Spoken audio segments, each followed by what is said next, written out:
Hafiz lahir dulu di zaman Nabi Muhammad karena budaya tulis baca belum tumbuh. Nabi Muhammad sendiri kan buta huruf. Ini yang paling menarik saya mendapatkan di berita tersebut, bahwa adik Armando di waktu sekolah itu dulu pernah disebut setan oleh gurunya. Jadi memang masuk akal. Dan kadang kita harus akui apa yang disampaikan oleh guru itu memang kadang kenyataan. Akhirnya ayahnya, siapa itu, adik Armando yang bernama Mayor Jus Gani, namanya aja Jus Gani. Jus bagaimana? Jus ngaduk-ngaduknya. Seperti salah satu contoh misalkan ini disampaikan oleh Kiai Said Akil Siraj misalkan. Nah, ini kita perlu gaduh, kita perlu waspada, kita perlu menjaga umat kita, menjaga sahabat-sahabat kita, masyarakat kita dari penyesatan-penyesatan yang dilontarkan semacam ini.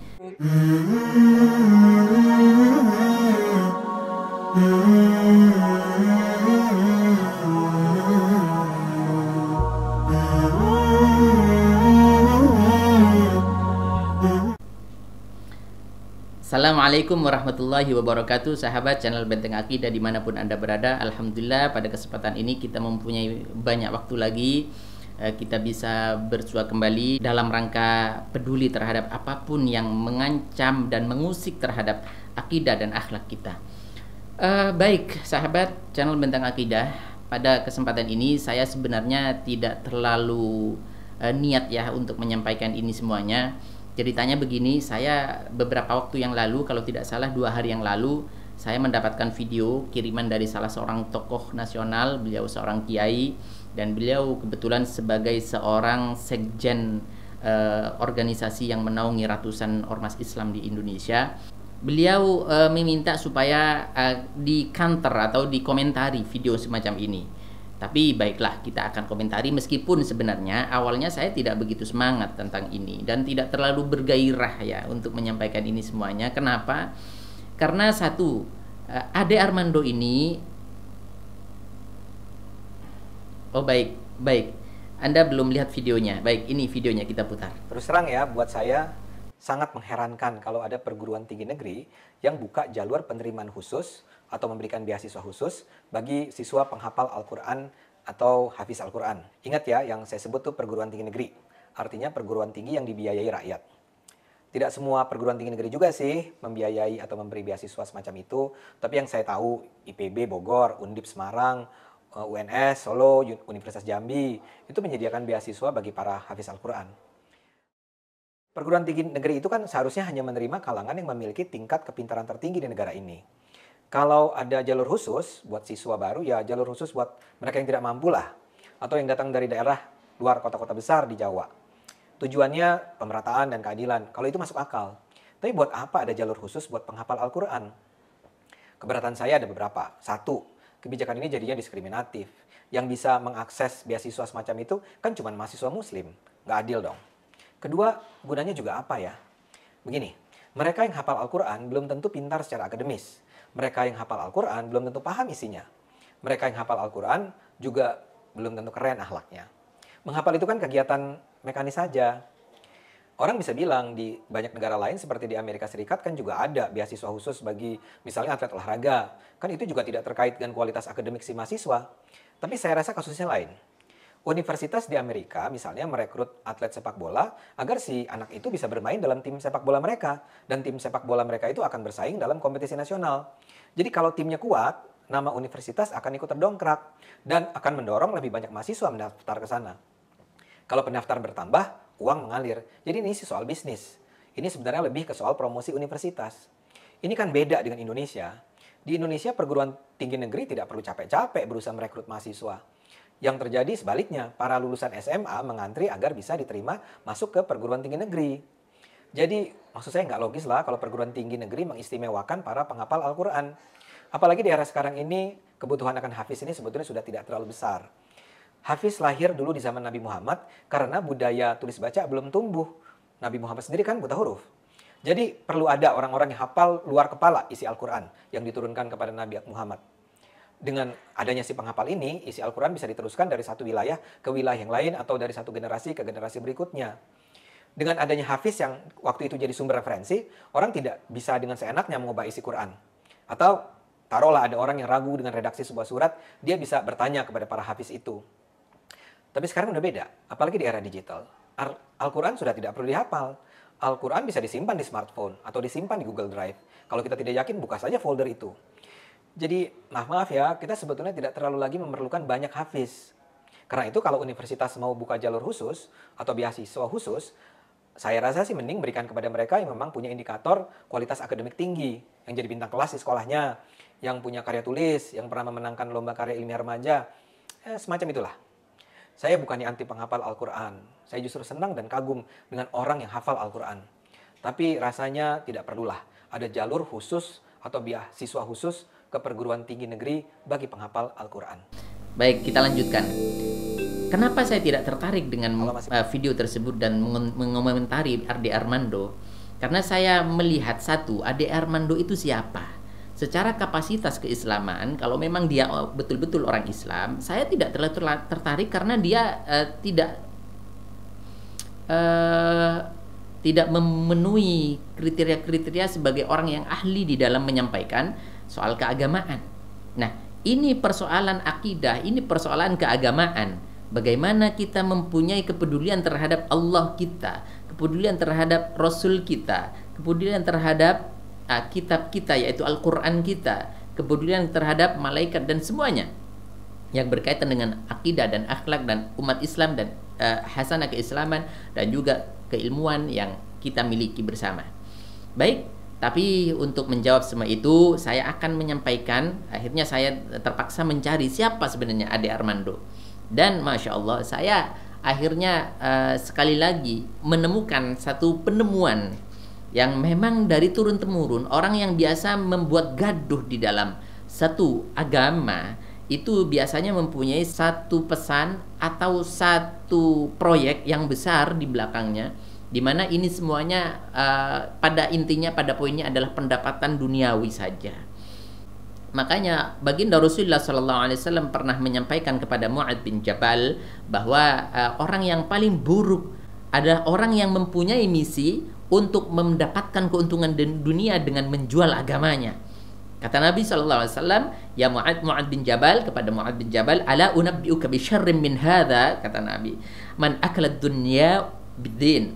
Jadi orang yang makan dunia dengan menjual agamanya, ini orang paling jelek dan paling buruk. Maka dari itu, kembali lagi kepada Ade Armando, saya tidak terlalu tertarik ya sebenarnya untuk mengomentari ini, karena pengaruhnya tidak akan seberapa signifikan terhadap umat Islam. Karena dibiarin, siapa dia bukan tokoh, bukan ulama, bukan orang ahli ilmu, maka ya sudah, lewat saja. Beda kalau misalkan ini disampaikan oleh orang-orang yang punya kompeten, punya kedudukan, punya derajat yang entah itu di mata manusia. Seperti salah satu contoh misalkan ini disampaikan oleh Kiai Said Akil Siraj misalkan.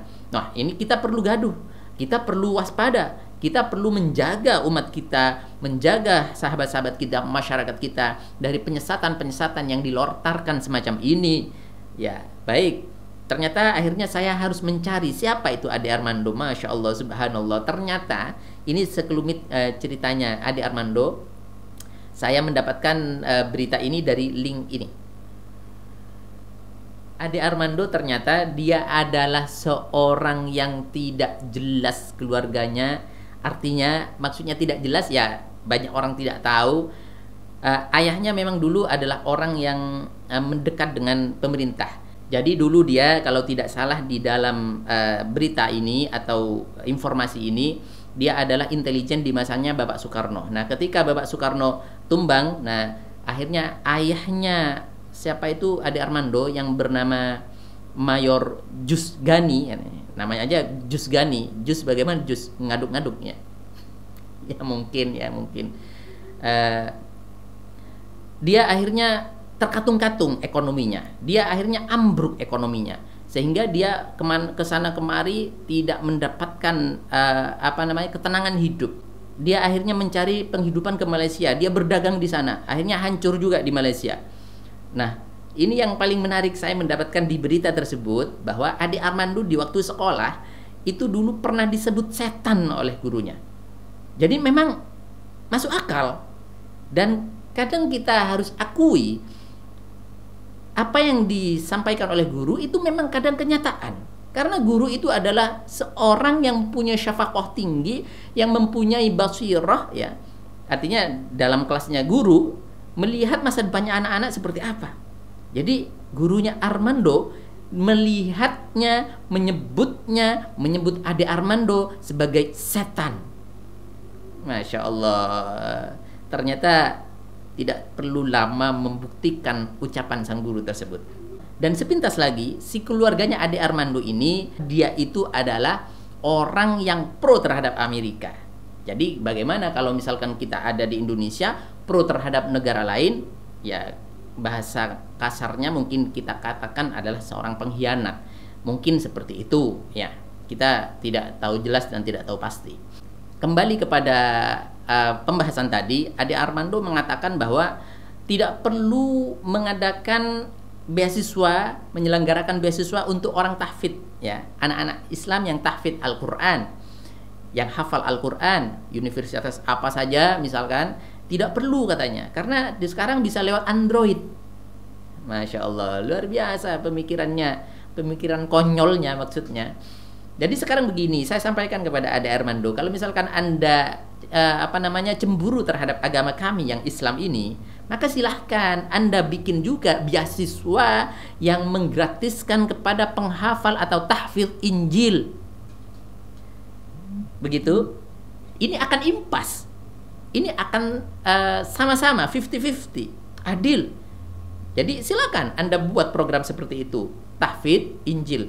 Baik, langsung saja saya akan membuat satu komentar dan menelaah kembali persoalan-persoalan semacam ini. Saya ada satu kutipan hadis baginda Rasulullah SAW yang mengenai soal apa itu namanya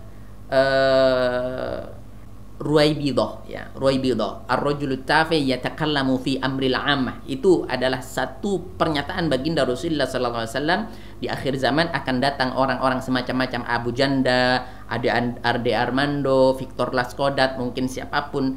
Jadi ar-rajul tafi yatakallamu fi amril ammah, dia berbicara di luar nalar dan ilmunya. Soal Ade Armando ini, saya teringat satu hadis baginda Rasulullah SAW yang disampaikan oleh Abu Naim yang berbunyi kadal faqru ayyakuna kufra. Jadi kefakiran maksud saya, kefakiran itu bisa menimbulkan atau dekat dengan kekafiran.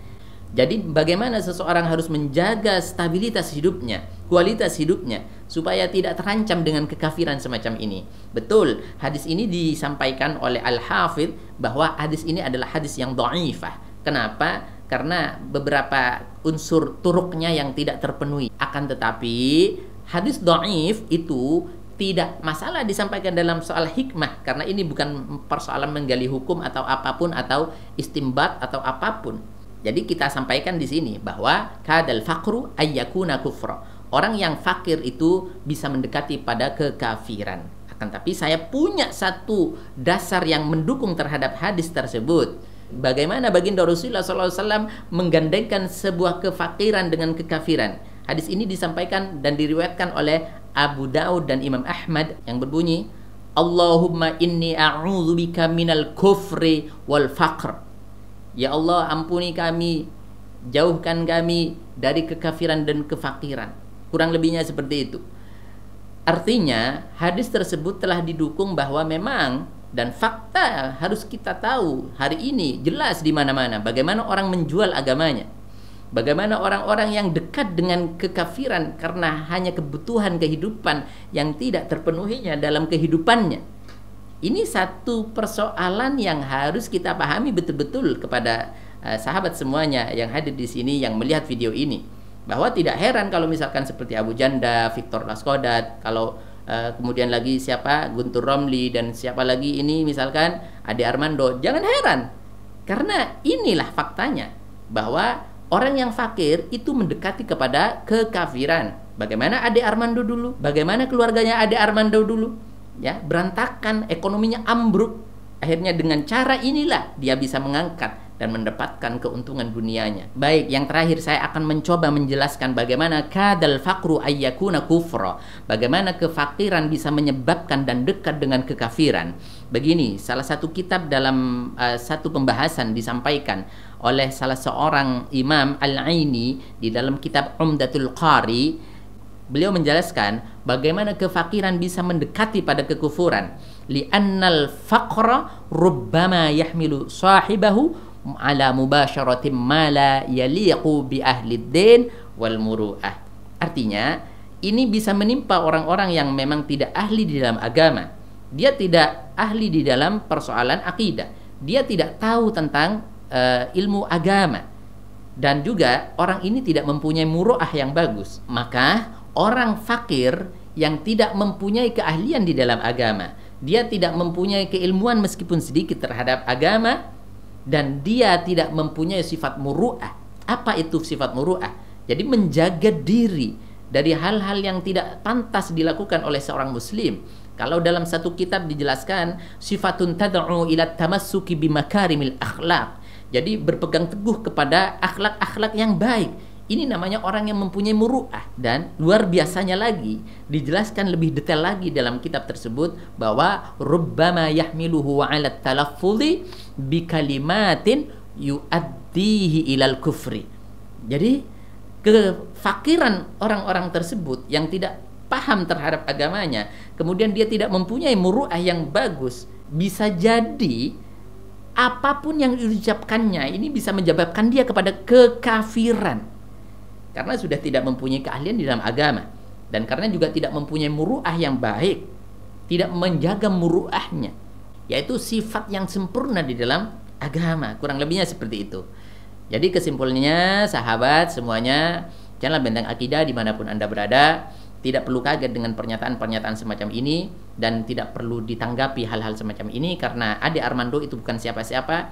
Dia tidak ada dalam jajaran orang-orang yang paham di dalam keagamaan, literatur, meskipun secara dasar-dasar saja.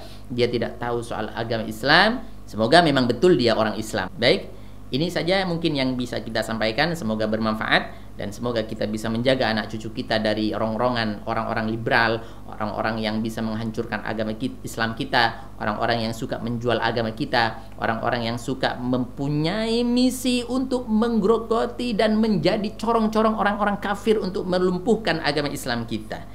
Maka dari itu, kita akhiri sampai di sini dengan doa, ya Allah, ampuni dosa-dosa kami, anak-anak cucu kami, dan berilah kekuatan iman dan Islam, berpegang teguh kepada ulama-ulama yang lurus, di dalam ormas-ormas yang lurus, di dalam agama-agama yang lurus, di dalam agama yang hanif, yang sebagaimana disampaikan oleh baginda Ibrahim alaihissalam. Baik, ini yang kita sampaikan. Jazakumullah khairan wal afu minkum. Assalamualaikum warahmatullahi wabarakatuh.